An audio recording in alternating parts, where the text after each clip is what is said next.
നിങ്ങളുടെ favourite shows ഇനി ഒരിക്കലും മിസ്സാവില്ല. ഇപ്പോൾ C5 കാണും നിങ്ങളുടെ ഫേവറേറ്റ് ഷോസ് തികച്ചും സൗജന്യമായി. ചത്തുപോകുന്നതിന് മുമ്പ് രണ്ടെണ്ണത്തിനെ ഒന്നിച്ച് ചേർക്കണമെന്ന് ആലോചിച്ച് കഷ്ടപ്പെടുക. ആര് ചത്തുപോണ്? മുത്തശ്ശി ഇരിക്കുന്നതിന്റെ 16 കിലോമീറ്റർ ചുറ്റളവില് കാലം കയറി വരാനൊന്നും പോകുന്നില്ല. അതെ, ഞാനങ്ങ് ഓടിച്ചു വിടില്ലേ നമ്മുടെ ലാലേട്ടനെ പോലെ ഫൈറ്റ് ഒക്കെ ചെയ്ത്. ഞാൻ ഈ കുടുംബത്തിന്റെ പക്ഷത്ത് നിൽക്കാൻ ആഗ്രഹിക്കുന്ന ഒരാളാ. നമ്മുടെ കുടുംബം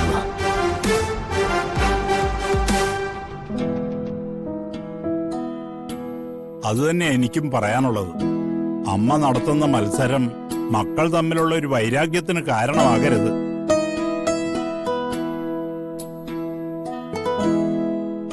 ഇതൊരു ചെറിയ മത്സരം മാത്രമാണ്. ഓണവും വിഷുവൊക്കെ വരുമ്പോ കുട്ടികൾ കളിക്കുന്ന ഒരു മത്സരമില്ലേ, അതുപോലെ തന്നെയാണ് ഇത്.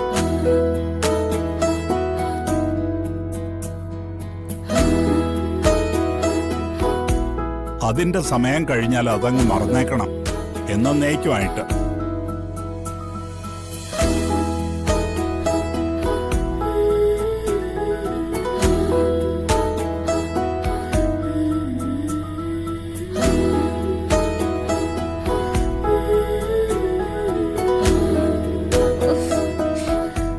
ഇതെങ്ങനെ ഇത്രയും വലിയ വീട് ക്ലീൻ ചെയ്യുന്നേ?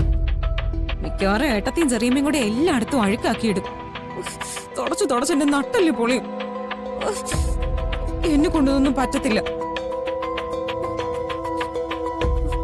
എന്ന് പറഞ്ഞോ ആ മാല കൈവിട്ട് പോവില്ലേ?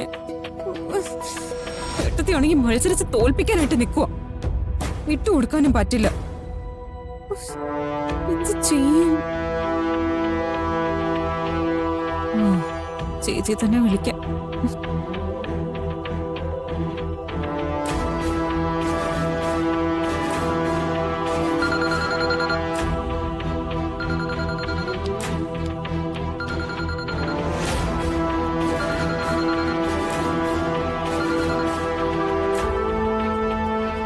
എന്താ പ്രിയ, നീ വീണ്ടും അടുക്കളയിൽ കയറിയോ? അടുക്കളയുടെ കാര്യമൊന്നും ചോദിക്കണ്ട ചേച്ചി. എന്തോറ്റി, ഉണ്ടാക്കിയൊന്നും ശരിയായില്ലേ? അതും ഉണ്ടാക്കിക്കൊണ്ടിരുന്നപ്പോ എനിക്കിടയ്ക്കങ്ങ് വയ്യാതായി. എന്തോറ്റി നിനക്ക്? ഒട്ടും വയ്യ ചേച്ചി. അതെ, ഇനിയിപ്പോ അത് വീട്ടിൽ പറയണമെന്ന് നിക്കണ്ട. ചേച്ചിക്ക് നാളെ ഇങ്ങോട്ടൊന്ന് വരാൻ പറ്റോ? എന്തിനാ? കാര്യമൊക്കെ കൃത്യമായിട്ട് അറിഞ്ഞാലേ വരും. വരാൻ പറ്റൂല്ലോ, അത് പറ.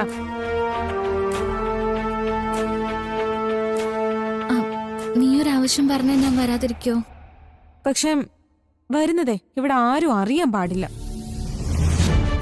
വെളുപ്പിനെ ഒരു 3 മണിക്ക് വരാൻ പറ്റോ? വെളുപ്പിന് 3 മണിക്കോ? നീ എന്തൊക്കെയാ പ്രിയ പറയുന്നേ? ചേച്ചി എങ്ങനെയെങ്കിലും വരണം. വന്നില്ലെങ്കിൽ പിന്നെ എനിക്കിവിടെ ചില പ്രശ്നങ്ങളൊക്കെ ഉണ്ടാവും.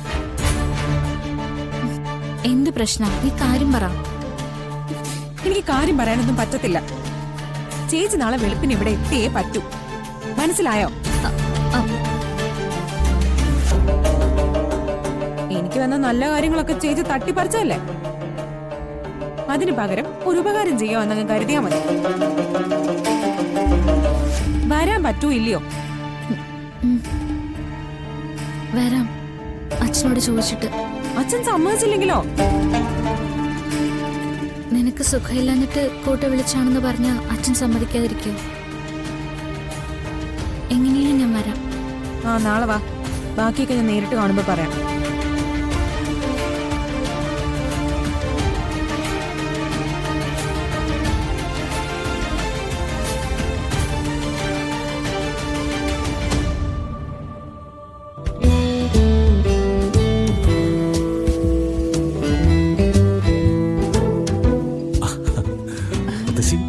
എന്താടാ? അതെ, മുത്തശ്ശിയുടെ ഐഡിയ വർക്കൗട്ടായി തുടങ്ങിയിട്ടുണ്ട്. പിന്നെ നീ എന്താ വിചാരിച്ചത്? എടാ മോനെ, ഇതേ പഴയ തലച്ചോറ. പണിയെടുക്കാൻ തുടങ്ങിയാലേ വിശ്രമമില്ലാതെ അങ്ങ് ഓടിക്കോളും. നീ ലാപ്ടോപ്പിലും കമ്പ്യൂട്ടറിലും കുത്തി കളിക്കുന്നത് പോലല്ല. അപ്പോ നാളെ വെളുപ്പിന് രാധിക എത്തും. എത്തുകയൊക്കെ ചെയ്യും. പക്ഷെ പ്രിയങ്ക അവളോട് പറഞ്ഞത് കേട്ടോ? രഹസ്യമായിട്ട് വേണോന്ന്. എന്ന് പറഞ്ഞാൽ അതിന്റെ അർത്ഥം എന്താ? രാധിക രഹസ്യമായിട്ട് വന്ന് പ്രിയങ്കയ്ക്ക് വേണ്ട ജോലിയൊക്കെ ചെയ്തു കൊടുത്തിട്ട് രഹസ്യമായി മടങ്ങും. അപ്പോ ആ രഹസ്യം സൂക്ഷിക്കാനുള്ള ഉത്തരവാദിത്തം നിനക്കും കൂടിയാ. അതെന്താ അങ്ങനെ? എടാ, രാധിക വരുമ്പോ നീ കണ്ടോ, സംസാരിച്ചോ? പക്ഷേ രാധിക വന്നതും പോയതും മറ്റുള്ളവരറിയാൻ പാടില്ല. ആ. ഇക്കാര്യത്തിലെ മത്സരത്തില് നീ പ്രിയങ്കയുടെ കൂടെ നിന്നോ? അവളുടെ കൂടെയാ? അവളുടെ കൂടെ നിൽക്കുന്നത് പോലെ കാണിച്ചാ മതി. നിനക്ക് നിന്റെ കാര്യം നടക്കത്തില്ലേ? എന്താടാ? അല്ല, മുത്തശ്ശി ഈ ജനറേഷനിൽ അങ്ങനെ ജനിച്ചിരുന്നെങ്കിലേ എന്റെ അമ്മോ, എനിക്ക് ചിന്തിക്കാൻ വയ്യ. ഈ നാട്ടിലെ സകലവന്മാരെയും പ്രേമിച്ചൊരു വഴിക്കാക്കിയത്. പോടാ അവിടുന്ന്.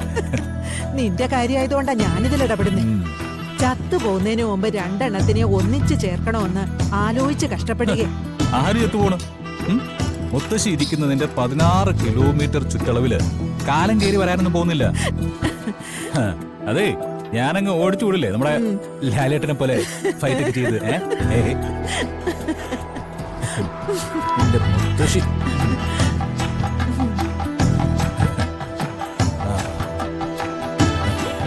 ഇനിയിപ്പോ എത്രയും പെട്ടെന്ന് ഒന്ന് വെളുപ്പായാൽ മതിയായിരുന്നു. കാര്യം എന്താണെന്ന് അവള് വ്യക്തമായിട്ടൊന്നും പറഞ്ഞില്ലമ്മേ. പക്ഷെ അവൾക്കെന്തോ പ്രശ്നമുണ്ടെന്ന് പറഞ്ഞു. നിന്റെ അനിയത്തി ആയതിനേക്കാൾ വലിയ എന്തോ പ്രശ്നം ഉണ്ടാവാൻ അവൾക്ക്. കേട്ട ഉടനെ നീ അങ്ങോട്ട് ചെല്ലാന്ന് പറഞ്ഞു കാണും. ഇല്ല, ഞാനങ്ങനെ പറഞ്ഞില്ല. എന്താ യശോദേ, വെളുപ്പാങ്കാലത്ത് ഇവളെ കണിമംഗലത്തേക്ക് പറഞ്ഞയക്കാനുള്ള ഉദ്ദേശമാണോ നിനക്ക്? ഒരു കാര്യം ഞാൻ പറയാം, നമ്മുടെ കൺമുമ്പിൽ ഇവള് കാട്ടിക്കൂട്ടുന്നതൊക്കെ പച്ച പാവമായിട്ടുള്ള വെറും അഭിനയമാണ്. ഇവളുടെ മനസ്സിൽ ഒരാളോട് ഒരു സ്നേഹവും ഇല്ല. അല്ലെങ്കിൽ സ്വന്തം അനിയത്തിക്ക് കിട്ടുമായിരുന്ന സൗഭാഗ്യം തട്ടിപ്പറിക്കുമായിരുന്നില്ലല്ലോ. മുത്തശ്ശി, ഞാൻ അങ്ങനെയൊന്നും ഉദ്ദേശിച്ചിട്ടില്ല. അല്ലെങ്കിലും എനിക്കെന്തിനാ അങ്ങനെയുള്ള താല്പര്യങ്ങളൊക്കെ? യശോദേ, പ്രിയങ്കയും വരുണും തമ്മിൽ നല്ലവണ്ണം ജീവിക്കണമെന്ന് നിനക്ക് ആഗ്രഹം ഉണ്ടെങ്കിൽ അതിനാദ്യം വേണ്ടത് വരുണിനെ കാണാനുള്ള ഇവളുടെ അവസരങ്ങൾ മുടക്കുക എന്നതാണ്. അതെങ്ങനെയാ? ഇവൾക്ക് സിനിമയിൽ അഭിനയിക്കാൻ പോണമെങ്കിലും കൂട്ടായിട്ട് വരുൺ തന്നെ വേണമല്ലോ. ഒന്നും അറിയാത്ത ദേവൻ അങ്ങനെ ഒരു ബുദ്ധിമോശം കാണിച്ചാലും എല്ലാം അറിയാവുന്ന നീ തിരുത്തേണ്ടതല്ലേ? അമ്മ പറയുന്നൊക്കെ ശരി തന്നെ.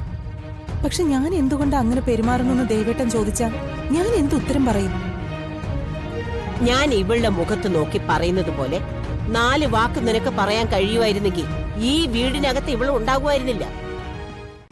ഡൗൺലോഡ് ചെയ്യൂ C5 ആപ്പ്. കാണൂ എല്ലാ എപ്പിസോഡുകളും സൗജന്യമായി.